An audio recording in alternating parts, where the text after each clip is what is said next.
The White House has criticised Russia for giving the fugitive intelligence analyst Edward Snowden what it called a platform for propaganda and for agreeing to consider an asylum request.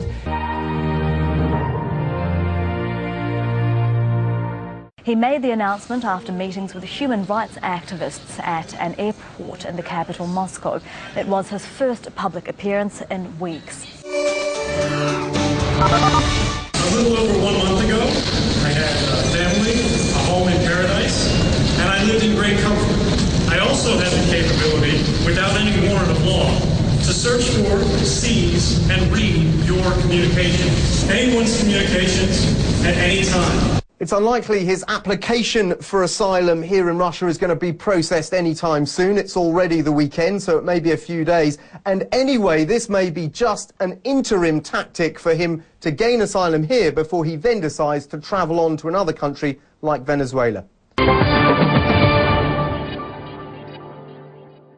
Yes, he wants to stay here officially, but he perceives it as a temporary stay because eventually he would want to move to Latin America. Edward Snowden previously withdrew a claim for asylum in Russia, apparently angry at conditions President Vladimir Putin imposed on granting it.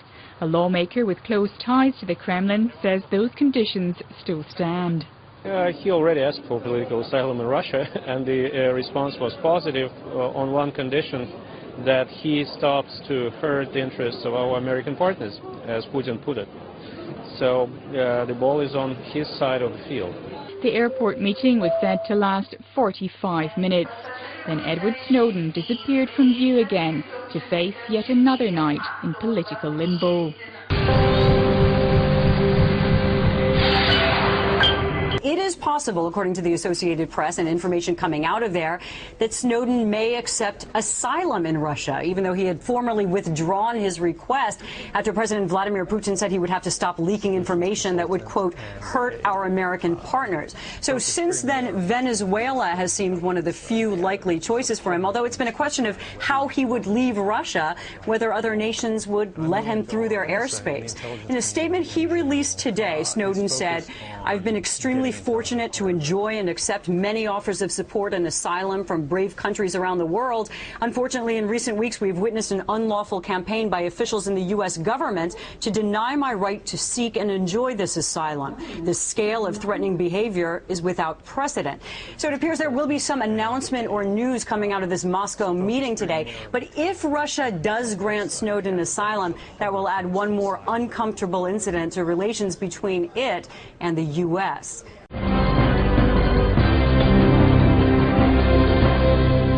Earlier this month, Russian President Vladimir Putin hinted he'd give Snowden asylum as long as he didn't harm the U.S. government or Russia-U.S. relations.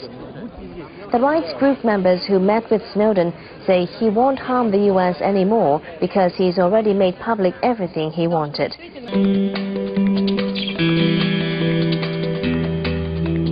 Snowden is wanted by Washington on espionage charges for divulging details of secret U.S. surveillance programs.